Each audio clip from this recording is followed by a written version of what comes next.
Welcome back to His and Hers Movie Podcast. This is episode number 44, featuring a review of the semi-new film, The Wolf of Snow Hollow, from the year 2020. I am one half of your hosting duo, JP, podcasting on this November 29th, about to be the 30th of November, 2020, podcasting out of southwestern PA.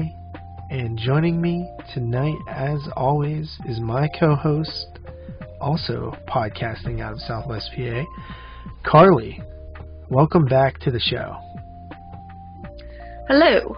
Welcome back to you as well. Seems like we just recorded because, well, we did. See, I say welcome back to the show as if you are a guest on my show. We're co-hosts, buddy. We coexist on the show. I know. I said that last week and you didn't notice, and I said it this week and you didn't notice. So I just wanted to spell out the joke for you since it kept going over your head. It's not a joke, dude. I'm pretty sure that's not. Buddy, I don't think you're telling it right. It's funny. No, because you're just saying welcome back to the show. I just take it as like, yeah, here we are again. Welcome back. Yeah. No, I take it as you being nice. It's funny because I'm treating you like a guest. No, buddy. You said as always, because right before that you ruined it because you say as always I am with my co-host Carly, also podcasting out of Southwest PA or whatever. No, I just don't think you understand comedy. No, dude, you just failed because you didn't set it up right. I set it up properly. You're so stupid. Why? Because you're like, oh, you did went over your head last time. Like, you're trying to make me look awkward. Like, you're trying to think all the listeners are thinking, oh, poor Carly doesn't get it. You make yourself look awkward. No, I don't, I swear. What's your middle name? Allison. Awkward. Oh. So, yeah, I feel like we just recorded. We did, I just said that. Because I say things. When? Thursday, I believe. Wait. Yeah, no, Wednesday, actually, because, Thanksgiving was on Thursday, so we recorded on Wednesday because I was off on Thursday for Thanksgiving, as were you, and we were able to record on Wednesday night. So, yeah, we had a quick turnaround on this episode, but we should be for a while there we were putting out episodes like almost a full week after we had recorded them. Yes. It was like weird. Like, I don't know when that happened, but it got kind of jacked up, and I feel like then we were like even further behind, like 10 days behind or something, but after this one we should be current, because this one will post this week in a couple days, and then we record again this week on Thursday, and that will post next week. Yes. So yeah. The one thing that has kind of been difficult with this show is recording schedule. I basically when I'm running 22 shots weekly, pretty much only have one other day to record every week for the most part, and it does become a little bit rough. And then I'm always if it's ever Sunday, I'm always like extra lazy on Sunday, and I'm like, can we do it another day? Yeah, and like, I always say I don't mind recording if I don't work the next morning after you're done with work, but then I feel like, because sometimes I like to fall asleep early, and then sometimes I'll be sitting on the couch watching a move, and it'll be 10 o'clock, and then I'll start feeling really sleepy, so I have to like try to do things until you get home, it feels like, but we managed to do it. I am proud of us, because we've not really missed any shows this year for the most part. I know, when we did like miss, we like caught up by having like recording two in a week or something. Yeah. I think the only true like missed thing that we never caught up for was when we went to the drive-in on our trip, because we just didn't have a day to do it. So I think that's like the one true one, but then there might have been another where we kind of got behind a little bit. But yeah, I think we did the math, and if we continue along, we should have 50 episodes by the end of the year, which would be just under two, just with 2 misses, essentially. I think 52 weeks in a year, right? I think so. It's kind of crazy to think about that, you know, that we're in the 40s of episodes already. I know. Doesn't feel like it. I mean, by the end of this year, we will be 1/4 of all 22 Shots episodes. Yeah, buddy, crazy. It is crazy, because that show's been going for 7 years. In fact, as of right now, like this very moment, 1 minute ago, would be, I think, the anniversary of 22 Shots.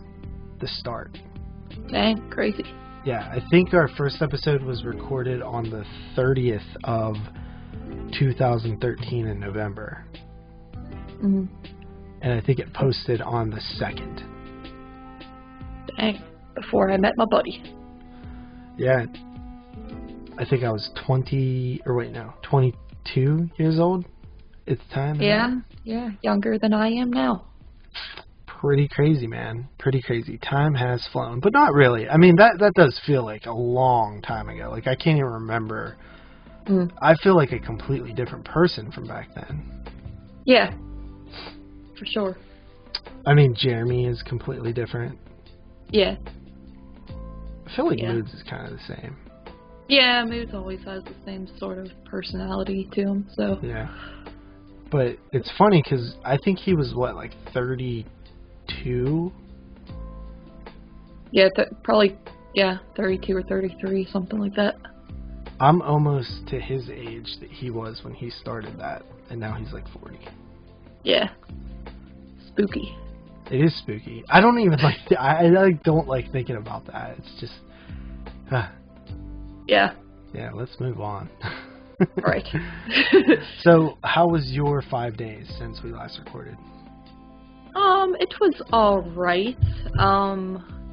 Thursday I got kind of bad news in the morning, but then I had a pretty decent Thanksgiving, so can't complain. I ate food and saw my baby cousin, and I was happy, content with that.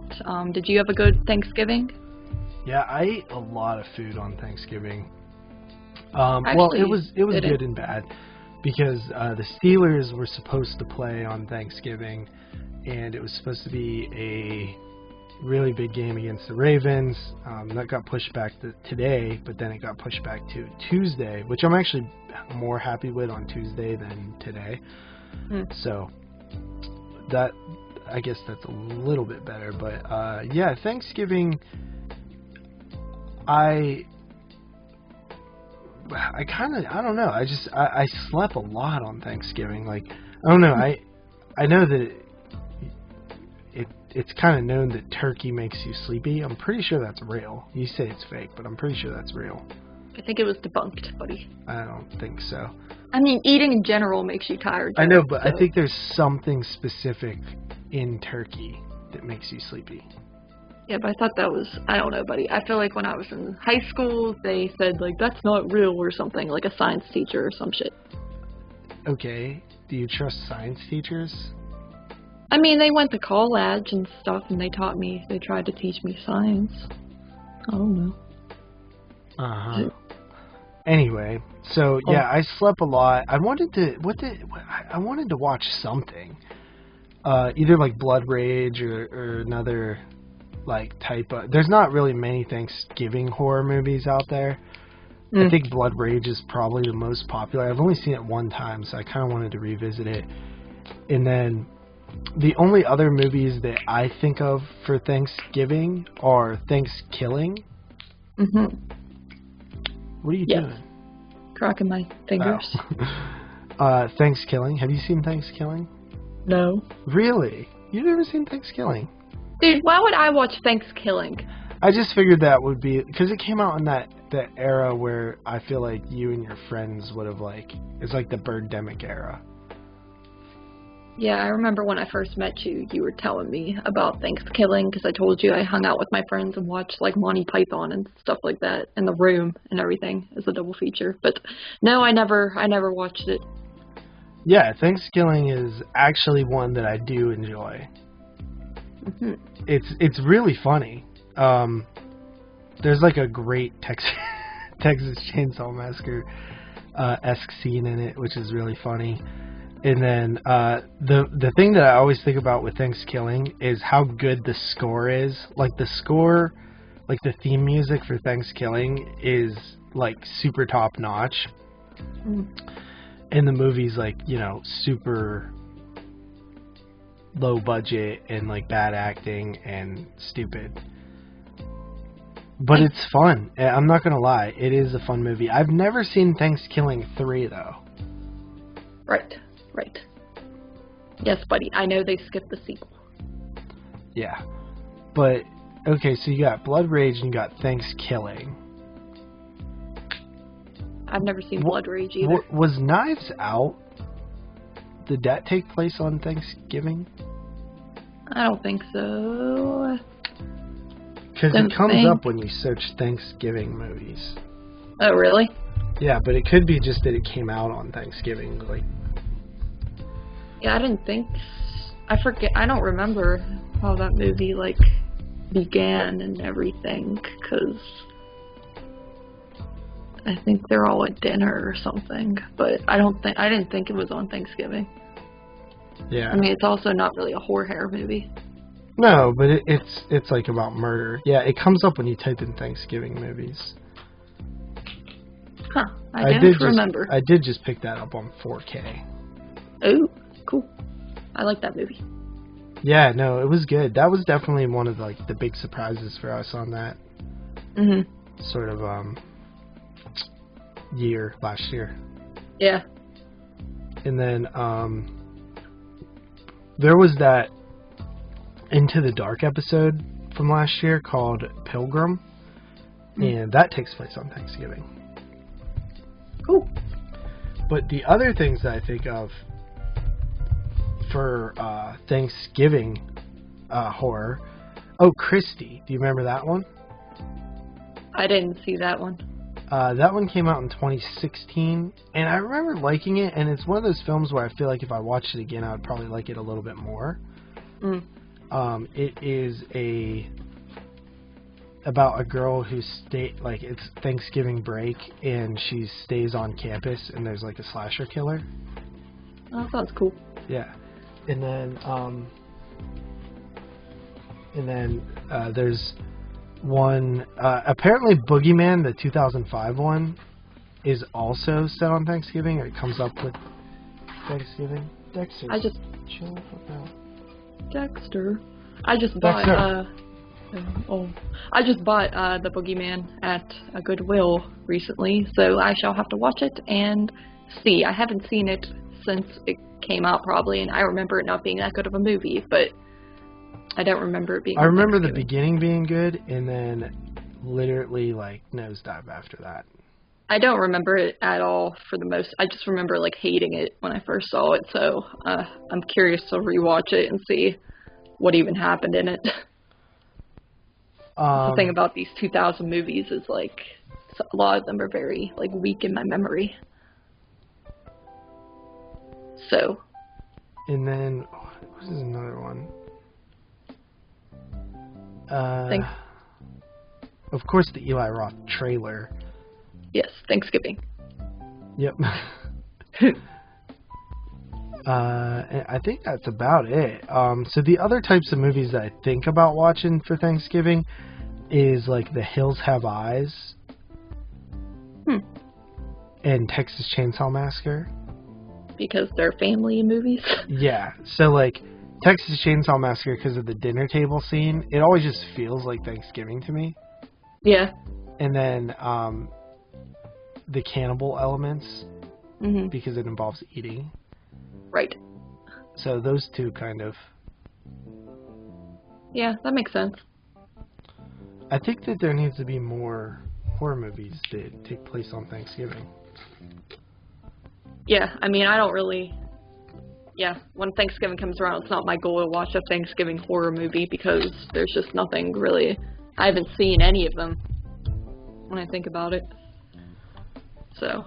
Yeah. Well, I mean, there's a few that have like a scene during Thanksgiving, but it's not like set on Thanksgiving. Right.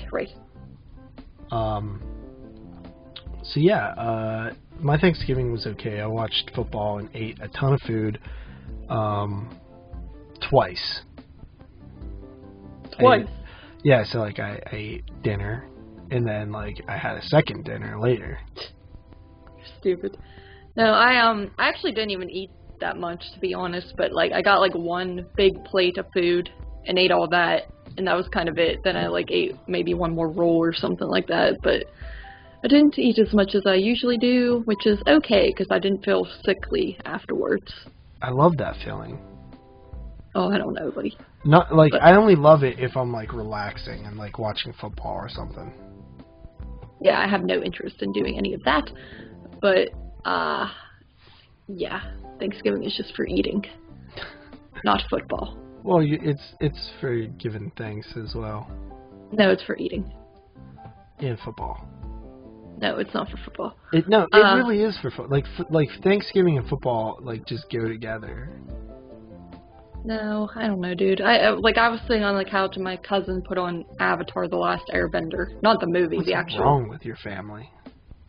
My cousin, as in like my 8-year-old cousin. It's not even like my real cousin, but like anyway. Dumbass. Buddy, stop. We didn't want to watch it. We just kind of were sitting on the couch, and she was like in control because it was her house. So if somebody tried to put no one watches but football on Thanksgiving, I would be really upset. Dude, that's just depressing to me. I hate when people are like, "Oh, Thanksgiving is for sitting on your couch and watching football." No, it's for going to your family and like, with the family, with your family and watching football. No, dude. Like, back when my family did Thanksgiving, football was always on. My family doesn't, like, this side of my family doesn't really watch football. Ugh. Like, my dad's side is into sports, but I realized, like, recently that not even the guys in this side of my family, my mom's side, are really into sports or anything like that. Like, I never see any of them watching it or being into it or, like, wearing any attire for it. It's kind of weird. I don't like that. I don't trust it. I like it. I do. So, anything else? I mean, I went on a Dollar Tree hunt on Friday, the day after Thanksgiving. Man, I was looking, like, if you go to Blu-ray.com and check out the forums and, like, the Dollar Tree thread, they post, like, all the, finds at Dollar Tree, and, like, the stuff that people find is, like, so amazing. Like these amazing Blu-rays of stuff that I, like, actually want. Mm-hmm. And then, like, I go to 4 Dollar Trees and don't find any of that, really. I mean, I did find a couple of cool titles, I'm not gonna lie. Like, there were a few. But for the most part, we don't get I think we get, like, decent DVDs, but, like, the Blu-ray selection we get is usually crap. Yeah, I didn't really go on a hunt like you did this time around, because you kind of went for me and said that a lot of the stuff wasn't that good, which is unfortunate because they got a lot of movies in this time around, but it seems like they got more kids movies than anything at our Dollar Trees. I did go to the one, the town over yesterday before I went to my friend's house, and I picked up 5 movies, but they were all DVD, like... Mm-hmm. Yeah, they do have Blu-ray, but I don't think there was any horror Blu-ray or anything like that at all. For some reason, they had a lot of BBC titles. Yeah.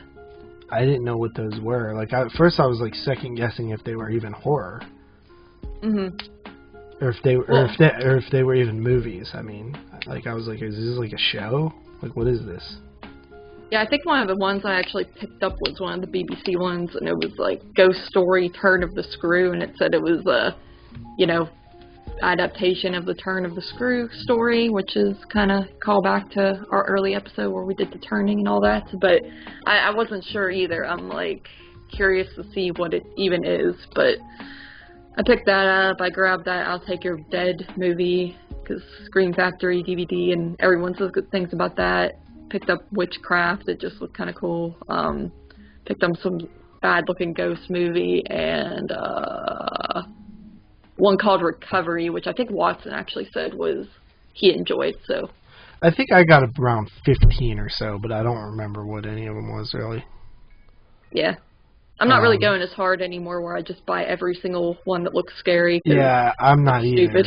Because, like, a lot of those bad ones I'm not grabbing, but... So, that's basically all I really did over the week.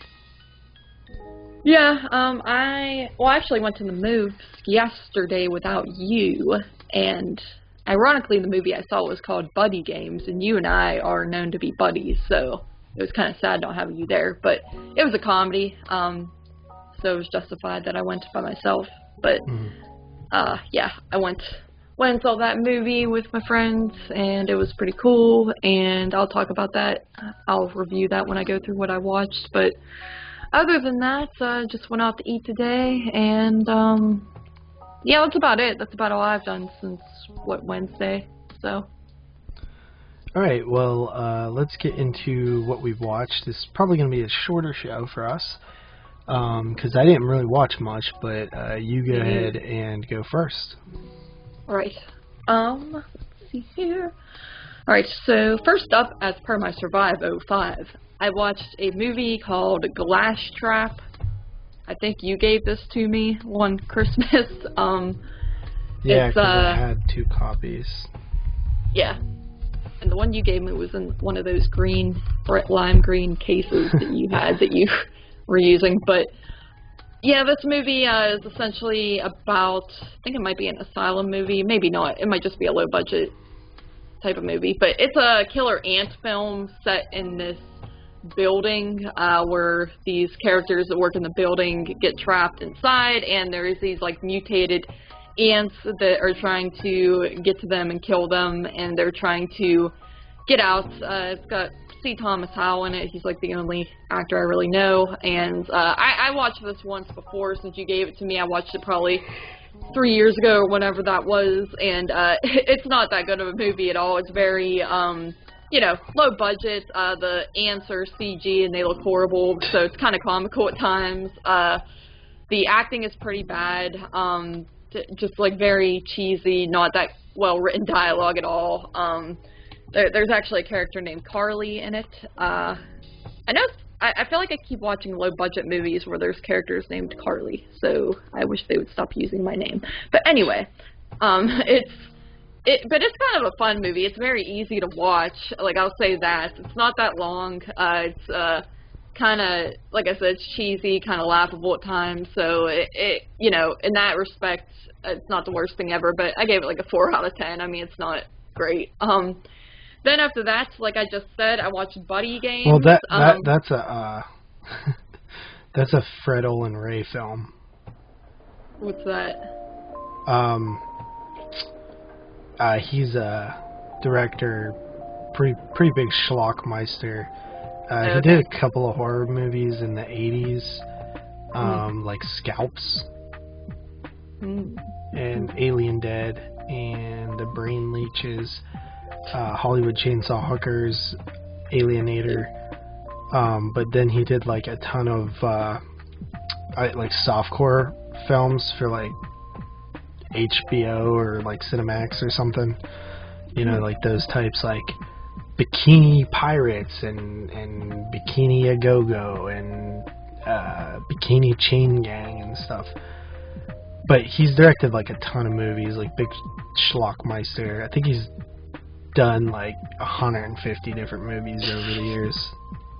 He actually was one of the directors on Demon Cop. Oh, didn't you just watched that, right? Yep. Cool. Well, not cool. This movie sucks. Anyway, but then, yeah, after that, I saw the Buddy Games in the theater, and this was a movie that I didn't really hear about, but it has Nick Swardson. I don't know how you say that guy's name. You know who I'm talking about, the like chubby dude who's in like Adam Sandler movies, and he's always like a background friend character. He always kind of plays like a gay character. But like he's who? in it. What, buddy? Like who? Like, have you seen Just Go With It? No. Uh, I thought have you said you Adam seen- Sandler movies. That's an Adam Sandler movie. Okay, like give me one that's not. Grandma's Boy? Yeah, but I don't. It's been like forever. What else? What else has he been in? In Click, he's the guy who works at Bed Bath & Beyond at the beginning and the end. What's his name? Nick Swardson. Dude, if you look him up, you know who this That's what guy I'm is. trying to do. Yeah. I think I might be saying his name wrong, but... He doesn't look familiar. Are you kidding? Oh my... Buddy, he's in the Benchwarmers, Yeah, I see that. Jack and Jill, Grandma's Boy. Yeah. He doesn't look familiar to me. Alright, whatever. But, he's a comedy guy, and, who else was in this? Olivia Munn. Olivia Munn, yeah. Kevin Dillon. Dude from Psych. And, stuff like that. So, you know, there's those people, and, oh yeah, Kevin Dillon, I forgot about him. But it's basically a movie about these buddies, kind of remind me of Grown Ups in a way, where there's like that camaraderie stuff going on, and they have these games every year, just kind of like these ridiculous, what do you call it, obstacle course type games. And the one dude, Sheldon, aka Shelly, he's always kind of winning at them. And then the one year, the movie opens up with this one year where there's an accident involving Shelly, and then you fast forward 5 years down the line, and Shelly turns out to be not doing that good. He's on like suicide watch and everything. He's just really depressed. So the one dude, Bob, Shelly's mom, calls him and is like, hey, you have to get him out of this slump, you should bring back the buddy games. And he's like, it's been 5 years, we're all changed. And but he gets everyone back together to compete once again, and that's kind of how the movie is. They go back to like the area where they competed and everything, and they're trying to reconnect. I thought it was funny. I laughed throughout the whole thing. It was getting pretty negative reviews, but I don't know, I have a sense of humor. I think a lot of people don't. But I will say the story, I could see problems with that. Like, it's a little bit choppy in storytelling. Feels a little bit underdeveloped in some aspects. So I can definitely see that, but I don't know, I was laughing. I was expecting it to be horrible, but I thought it was kind of hilarious at times. So there were a few cringe scenes, I'll say that. There were a few moments where it was trying a little bit too hard, but I had a really good time with it. Give that like a 7.5 out of 10. Then after that, I watched Lingerang as per my 2020 watches, aka I think it's called Hotel Lake. It's a Korean movie. It's on Shudder, and is it a Shudder exclusive? Yes, I believe it was.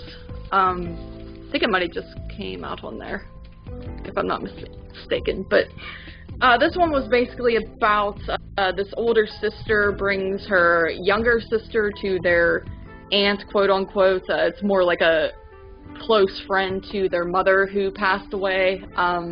And the older sister brings her to the aunt's hotel that she runs because she's essentially trying to set it up for the little sister to live there because she just can't really take care of her, and they don't really have anyone left in the family, and she doesn't want her to be, you know, an orphan and end up in an orphanage and everything like that. So she brings her to this aunt's house, aka the hotel, and while they're there trying to, you know, get to know the aunt and make everything comfortable, there's some creepy, spooky stuff that starts happening, and she starts to think there are spirits in the hotel, and they start kind of talking to the little girl and making themselves known to the older sister as well. I watched this one last night and fell asleep, finished it in the morning. I was pretty into it when I was watching it at first. I thought there was a lot of creepy moments in it. I think that's something that Asian films always do well.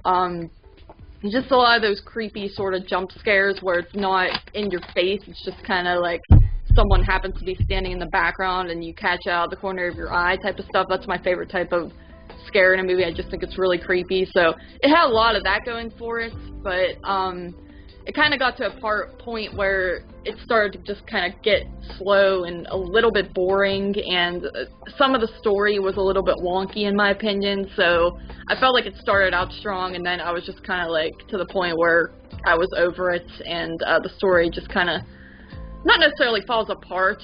I don't think it ever really falls apart, but it just gets a little bit like, okay, what's really going on here? Can we get on with it? So, yeah, but I liked it for the most part. I mean, I gave that one a 7 out of 10. And then, finally, for what I watched, another 2020 movie I just watched on Netflix called Nobody Sleeps in the Woods Tonight. This is, I believe, a Polish film, and I just watched it before. Belgium. Okay, well, What is it called? Nobody Sleeps in the Woods Tonight. I don't know.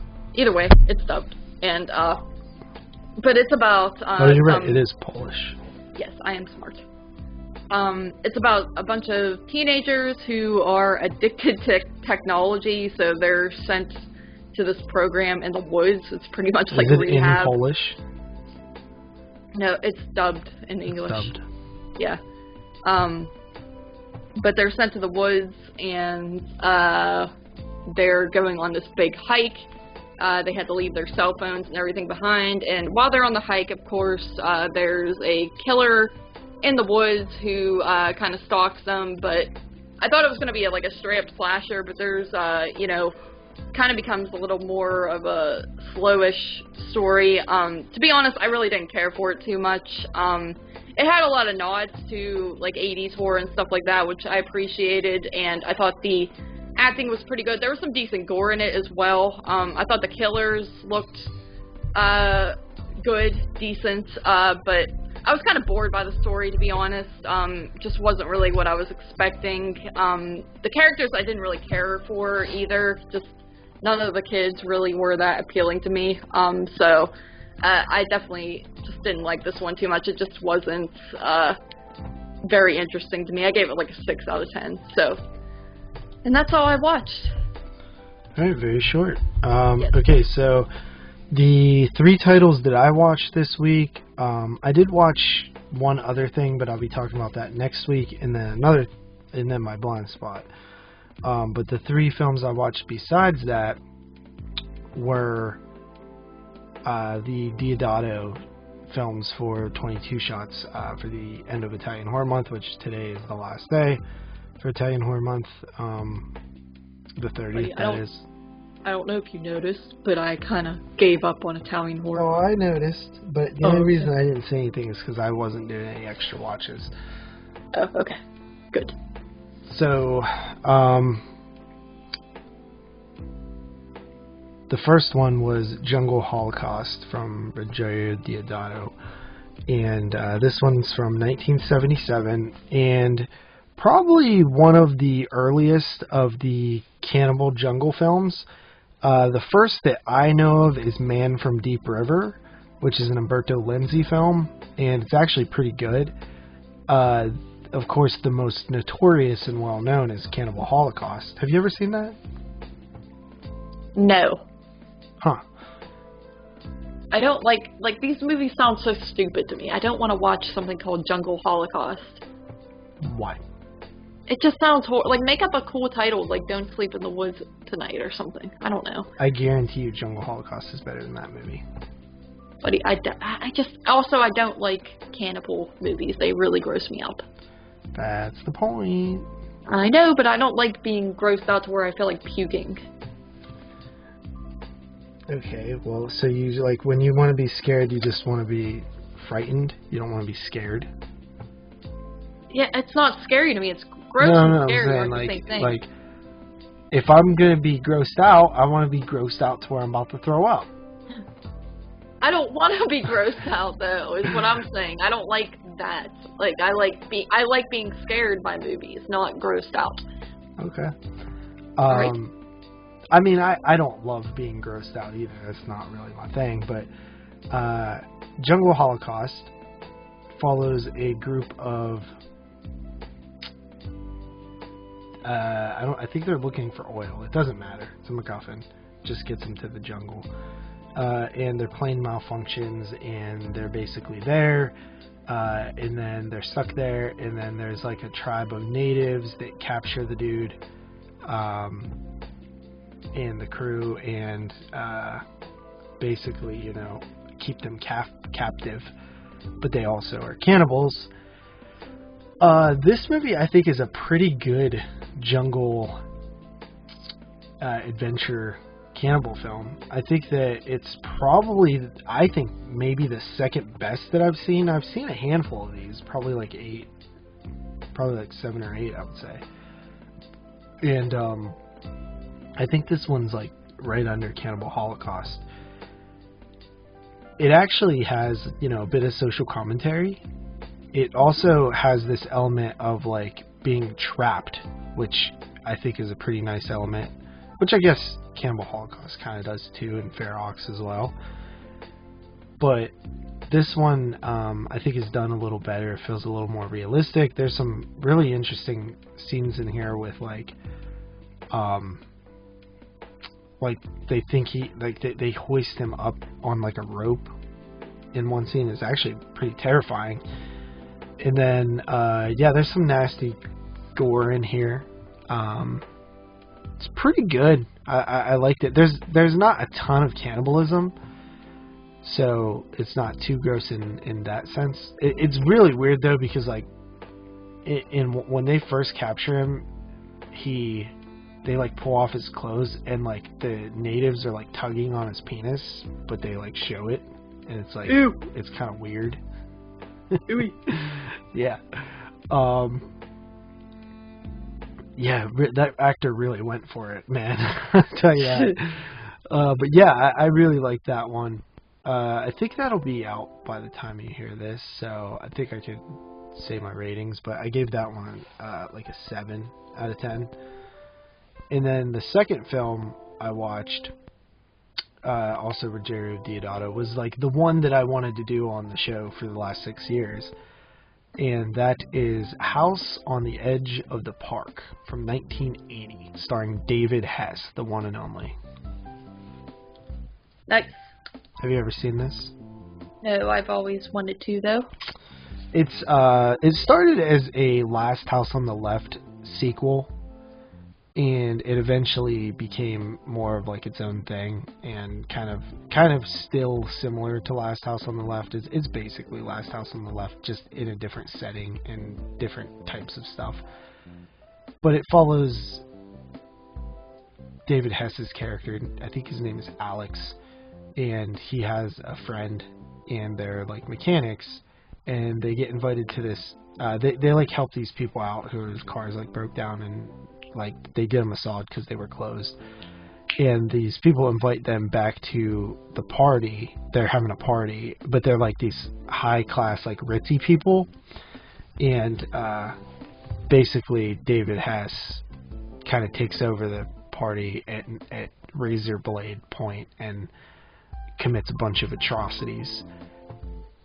It's a really good movie, because one thing that I really like about it is it's a lot deeper than people probably give it credit for. Like, there's a lot of stuff going on. There's like this sociopathic nature with David Hess. There's this weird relationship with him and his friend Ricky, who is sort of like a little bit mentally challenged-ish, but not like super a lot, just like kind of this subtle, like slower character that kind of looks up to David Hess's character. David Hess is brilliant in this movie. It's probably his best performance. I'd probably say. You know, Krug was really good in Last House on the Left as well, but this definitely rivals that. He's basically playing the same character, but minorly different. I think this movie is arguably better than Last House, and I think that the filming and the setting and the acting and like the characters are all probably better. It's pretty brutal at times. I had one problem narratively. The narrative structure, I think, is a bit weird by the end. But out of like all the types of Italian movies out there, I think this one is probably like one of the more digestible for you who's not like a huge Italian horror fan. Yeah. Like, I know you like Demons, for example, which in my opinion is like a great gateway Italian horror film because it feels pretty American in a sense, but different. Also, the films of Michele Soavi are probably good picks. Stage Fright, The Sect, The Church, and Cemetery Man. Those are probably good gateway ones. And then some Argento films like Suspiria and Phenomena.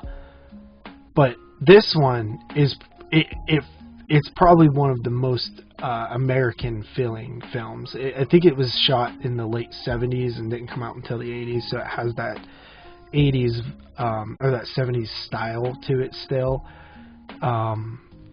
And then the score is really good, and the music chosen is really good. I love this one. I've only seen it twice, but it's definitely high up on my list, especially amongst Italian horror films. And in general too, it is a really good horror movie, and I think that everybody should see it. If you've never saw House on the Edge of the Park, it's definitely worth your time, and pretty much love it. Pretty much love that movie. I gave it a 9.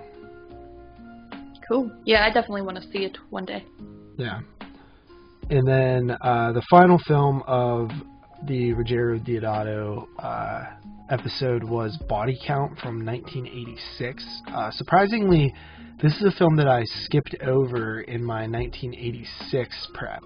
I actually didn't watch this. But it's basically a slasher film. It's supposed to be set in Colorado, I think, but I think the entire thing was filmed in Italy. But it's actually a summer camp. But it feels like the fall, kind of, but it's a camp slasher. Uh-huh. And it is a slasher. Like, it's not like a giallo. Like, it feels like an American slasher. Oh, good. And David Hess is actually in that, too. Oh. It's kind of stupid, in a way. Basically, these young adults or teens go up to this cabin-type area where there's apparently, like, a ghost, a Native American type ghost, like this Native American shaman, but they refer to it as a shaman in the movie, which is funny. We make a big joke about that on 22 Shots. But yeah, it's kind of a supernatural-esque slasher, but kind of not at the same time. It's a lot messy, and I think the biggest problem with it for me is the characters are so weak. Like, you don't get to know them at all. You don't know who's who. Nobody has uniqueness to them, which is, I think, like, people often give the Friday the 13th films crap for having one-dimensional characters, like the slut and the smart, the nerdy one and the preppy one and stuff. But I think that in slasher films, those archetypes exist for a reason, and it's to quickly let you know who somebody is in a short amount of time. Yeah. And I think Definitely. I think those archetypes work for that reason, even though they do get played out at times. I think they're still effective, then, especially when you put them side by side with a film like this, where there's none of that. Because then you just have random people that you don't know anything about. At least if you know that somebody's the nerd, you can kind of build a character based off of what you know a nerd is in your own head and fill in the blanks. But when you just have a random person, it doesn't really work that way. And I think that the Friday the 13th films are vastly underrated when it comes to the actual characters. Like, there are some great characters in Friday films, but, like, from a mainstream perspective, they're just generic slasher characters. But I think back of all the unique characters of the Friday the 13th films and think about, like, wow, they really were, like, kind of unique and cool. You know, a lot of them were. Some of them are kind of plain, but, like, even like these throwaway characters who are literally just there for a body count, like the two greaser guys in Friday 5, right? Like, they're memorable. You don't know anything about them.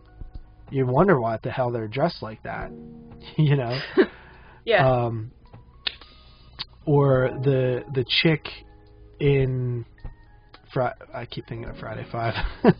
Well, yeah, they have I think that whole movie is just memorable characters who are there for a split second. Yeah, but like, you know, Friday 4 with Ted. You know, his computer thing and stuff. And honestly, Friday 4 probably has some of the more developed characters out of most of them. But I digress. It's kind of a weak slasher, but it still has some level of entertainment because, hell, I never really, and I said this on 22 Shots, but when I think of slasher films, the worst thing you can be is too bland and average and not have anything unique about your film, right? Like, you think of a film like Slumber Party Massacre, and you're like, oh, that's the one with the driller killer, you know? And you think of Madman, and you think, oh, that's the one with the theme song and the Madman Mars, you know, and the based on Cropsey. Or you think of, you know, Sleepaway Camp, and you're like, oh, that's the trans one. And I mean, there's dozens of examples, right? The ones outside of Friday the 13th, right? Well, this is the one that's about the shaman. You know, so there's something there to be memorable to me, and I think that goes a long way in slasher films. I love slashers; they're my favorite subgenre. So, to me, that stuff kind of matters. You know. Right. I'm a big slasher buff myself, so I understand. Right. This film in particular, I don't think really got a release. I think to this day it still doesn't have like a DVD or a Blu-ray in the U.S., so it is a little harder to see. But I didn't think it was great. It was okay at best. I gave it a 6 out of 10. All right, and so now we're going to move into my blind spot, which was E.T. the Extraterrestrial from the year 1982, I believe. Yes. And this is a Steven Spielberg film, I assume? I actually didn't look, but I assume he directed this? Yes. Yes, he did. Okay, so basically it opens up with a spaceship landing, and these little creatures come out of the spaceship, and then there seems to be some sort of government or FBI or CIA type people, like Men in Black type people who show up, and the spaceship has to get the hell out of there real fast, but they leave one person behind. Then we cut to a family, mother played by Dee Wallace. We have a young Drew Barrymore, I assume. Yes, buddy. Okay, I didn't look up the cast. It looked like her. Yeah, I think that was her first role. Yeah. Or maybe not. I don't know. I don't think it Cat's was, actually. Eye would be a couple years later, I believe. Yeah, I'm not sure, actually. I might be. Like, you know, like kids sometimes don't, like, little kids don't look like how they do when they grow up. Well, yeah. Drew Barrymore does. Yeah, she does. So yeah. You know what? Drew Barrymore in Scream actually looks the least like Drew Barrymore to me. I agree with that. I think it's that haircut just like shaped her face very differently. Yeah. So we have this family, and there's like a young kid and his older brother and his younger sister,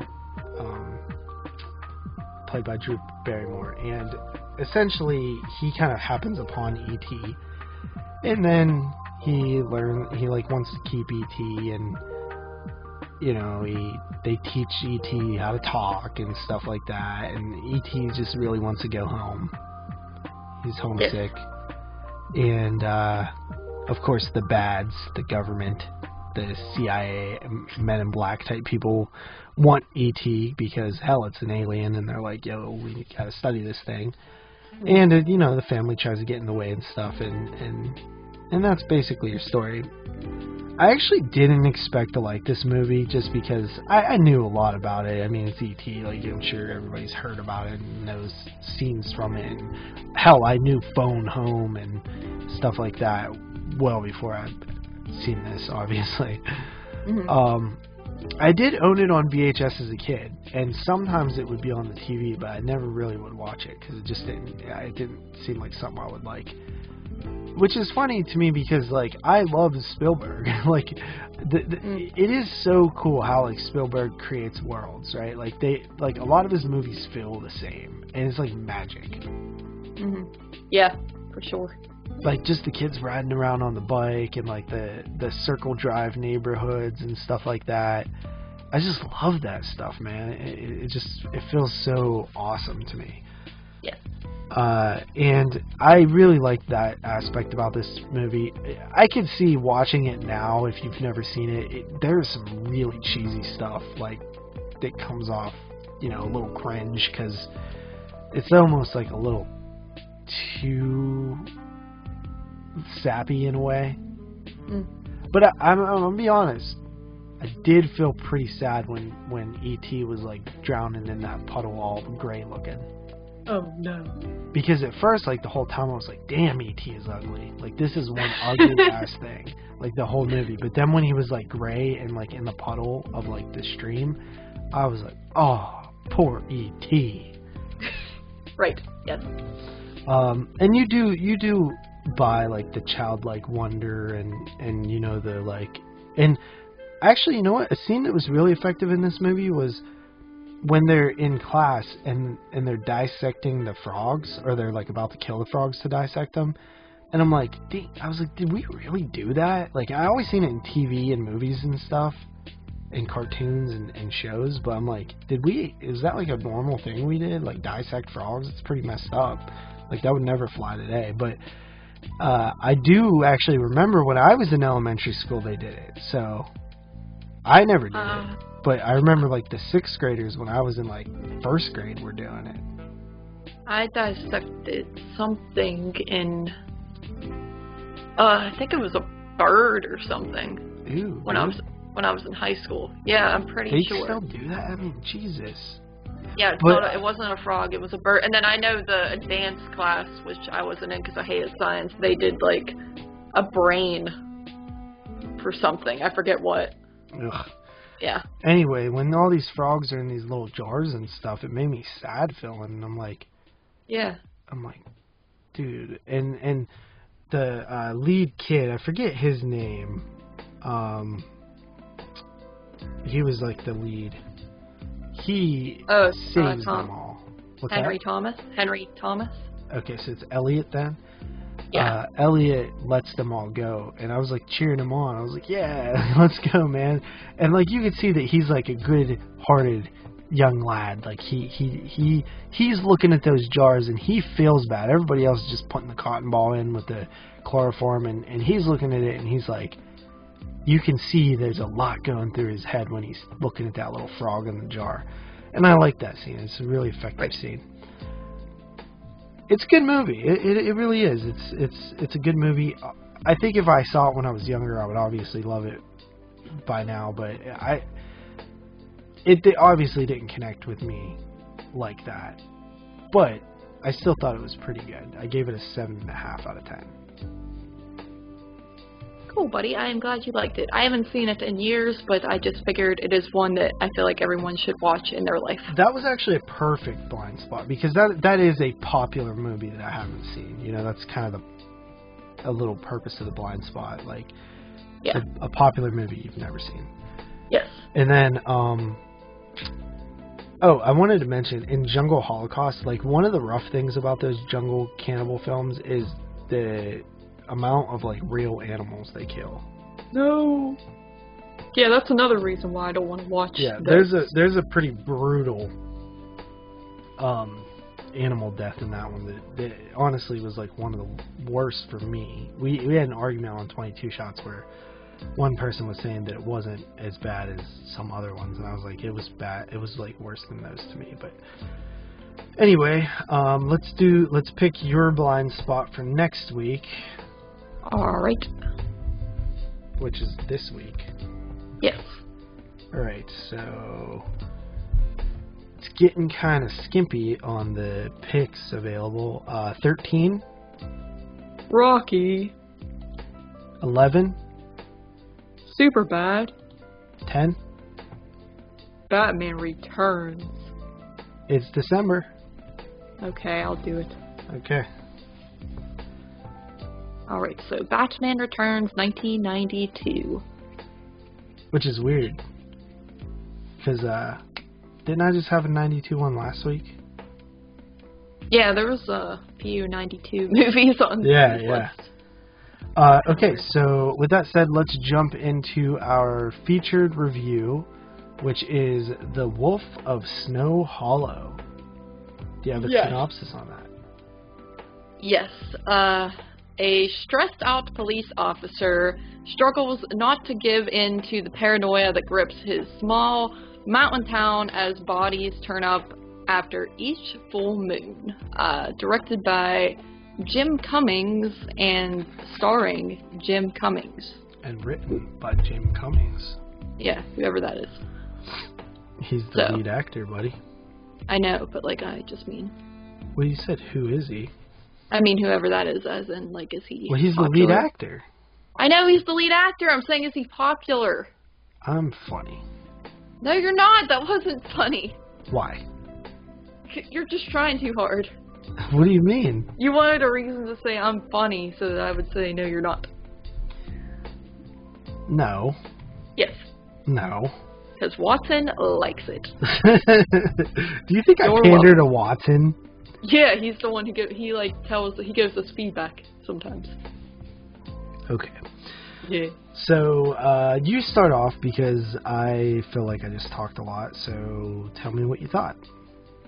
Alright,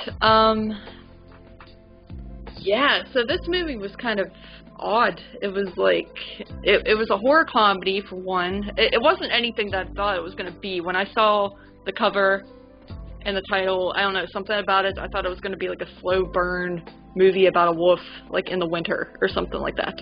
I don't know.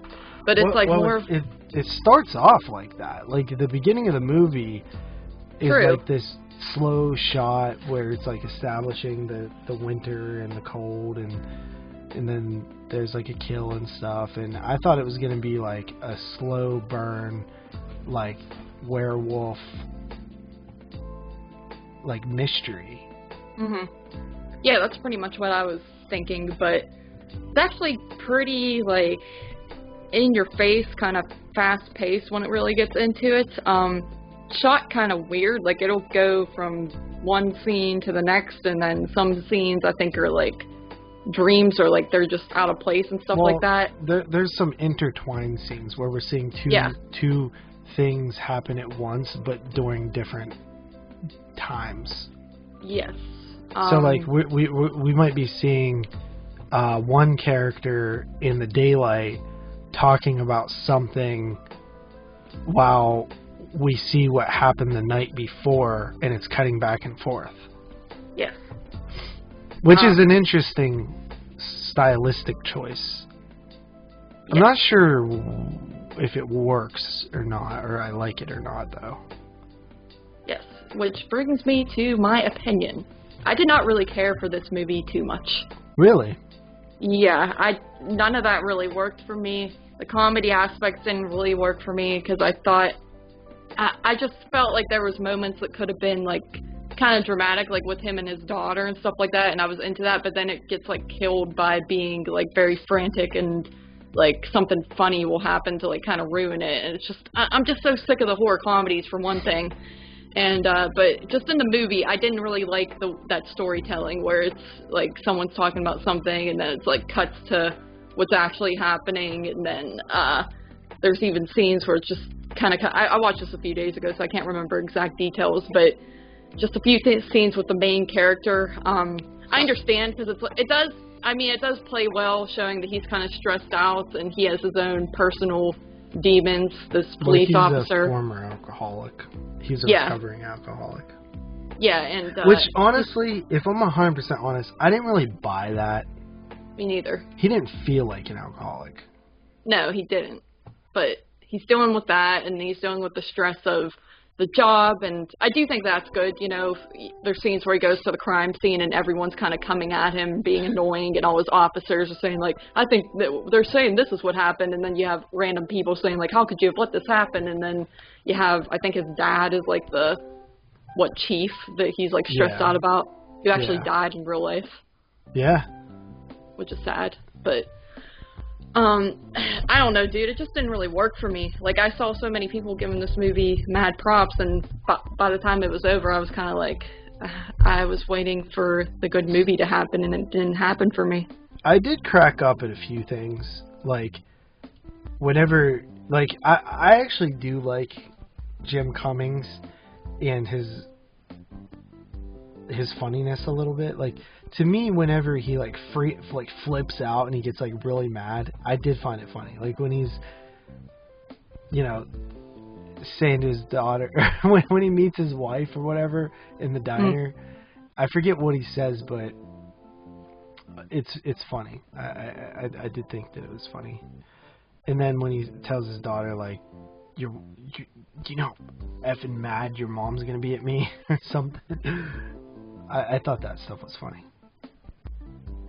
Yeah, I just like, see, that scene in particular, it's like it could have been, I like when she's all like, F you, Dad, like, blah, blah, blah, blah, blah, blah, blah, blah, blah. But, like, to me, it just gets, it's, like, very abrupt and then kind of kills it. Because I'm like, that could have been an emotional scene where she's telling her dad he is a piece of shit.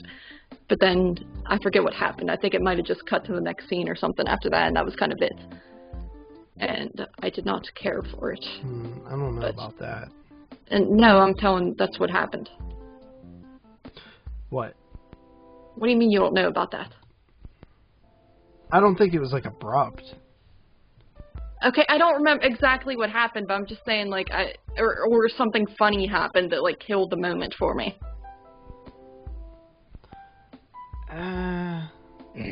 What? I'm telling you my opinion. You can't say I don't know about that. I'm saying, like, I don't think the comedy was the issue in this movie. Like, I don't think those scenes were the issue in this movie. I didn't think this comedy was funny. Like, I just didn't like it. I didn't think this movie, like, I just didn't... See, I thought those scenes were funny, though. Like, those were the ones that were funny, but I just felt like the comedy in general was a bad move. Yeah, it's a bad move. I thought were funny. I just, like, when he gets really mad, I thought those were funny. Yeah, they're kind of funny, I guess. Just, I don't know. It just feels jarring to me, the whole move. I don't think so for me. Like, I don't think it's jarring. I just like think the guy's acting's weird. I don't like it. Yeah, it's like frantic. Yeah, I just don't like it. I don't know. It doesn't work for me. I didn't have a problem with that. I think there's bigger problems than that in the movie. For me, I think that the story is interesting enough on its own to where the comedy kind of derails the interesting aspects of the film and you start not taking it serious. But if you would have played this film straight, I think it would have been a really fun werewolf film. Because the atmosphere and the setting are good. Like, I love the snow and the town that it's set in. And I love the mystery of it, of them trying to find out who the werewolf is. Or if, you know, we obviously know, like, what's happening, but they don't. They're just basing it on, like, the clues at the crime scenes and things like that. And you could have had the turmoil there with his dad, and you could have had the turmoil there with his daughter, and you could have had the turmoil there with the town's people blaming him and the other police officers, like, thinking they know more than him and stuff like that. But I feel like whenever you add in, like, all these comedic elements, like, I feel like it takes away from, like, the cool atmosphere and setup that you brought in.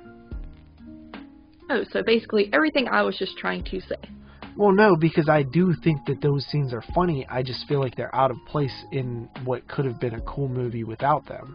That's what I'm trying to say, though. I didn't think, like, I just didn't want any of that in this movie, because I thought this could have been a cool, slow burn werewolf movie in a snowy setting, and it would have been great. Mm. And, like, I just wasn't in the mood. Like, I'm just like, I'm not here to laugh. I'm here for a horror movie, and I'm sick of the horror comedies.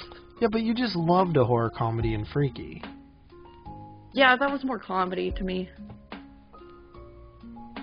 I mean, I don't know, dude. It's just, like, it just seems like that's all that I'm getting. Like, The Dark and the Wicked was such a nice turn of events where it was just very eerie and menacing. Yeah. Yeah. Like, I want more of those. I feel like we've gotten more of those throughout the past few years, and this year it's just like everyone's being goofy and ridiculous. See, I don't know. Maybe I didn't think that this year was overly comedic, personally. I can't, at least off the top of my head. But, I mean, I don't know. I think that, like, this one I wanted to like so much, because I did think that there was a lot of cool stuff with the plot. But I agree with you that the comedy, I don't think it feels jarring. I just feel like it's the wrong decision. Like, it doesn't feel out of place to me. It does feel like it belongs in this type of movie based on what we see. It's not like the comedy comes out of nowhere. Like, it's established early and it continues on. I just feel like that it was a bad move. Yes. Agreed. Bad move. This move was a bad move. I actually even kind of liked what they did with the end, even though I don't 100% buy it. Mm-hmm. But I thought it was interesting, and I didn't really know how it was going to play out. But yeah, I don't know. I'm with you on this one in general, though. Like, I'm not as high on it as I mean, I'm seeing 8s, 8.5s for this one. Yeah, mostly. me too. Mm. I'm not coming in that high. Yeah, me neither. Okay, so I guess Letterboxd reviews? Yeah. Alright, so Harley Quinade gave this a 1 star. Let's see, what does Harley Quinade like? Probably a bunch of dumb shit. Favorite films: Logan, In the Loop, Gone Girl, Practical Magic. Yeah, not a horror fan. Good for you. Okay. It says, the acting is decent, and it's always nice to see Ricky Lindholm, but the film is a messy, annoying Fargo wannabe. I've never seen Fargo. It tries to be witty, it tries to be engaging, it tries to be quirky, but it fails on all fronts. The main character is insanely obnoxious. The actor did a good job if his aim was to be completely infuriating, but why make this character a protagonist? Yes. Good job, Harley Quinn. One thing I will say, I really did like the daughter's acting. I thought she did a good job. I do agree with that. So, that was a 1-star review, and now a 4-star review by Seagull, whatever. His favorite films are La La Land, Amadeus, whatever, dude. Punch Drunk, Amadeus. Punch Drunk Love, and Minutes. So not a horror fan? I guess not.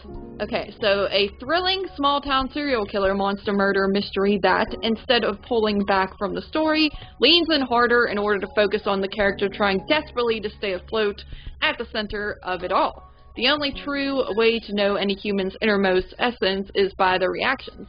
Jim Cummings' character is no Marge Gunderson. I don't know who that is, but he knows that, and he's trying. What I find most masterful is how deeply we care for the policeman that is the protagonist. I didn't give a damn about him, and we may even empathize with his stress and frustration. No, screw you, dude. He is often the butt of the joke, yes, but because he is an idiot, but because he is so profoundly relatably, relatably human, despite the entire situation clearly being exasperated by the absolute lack of competence caused by these very shortcomings.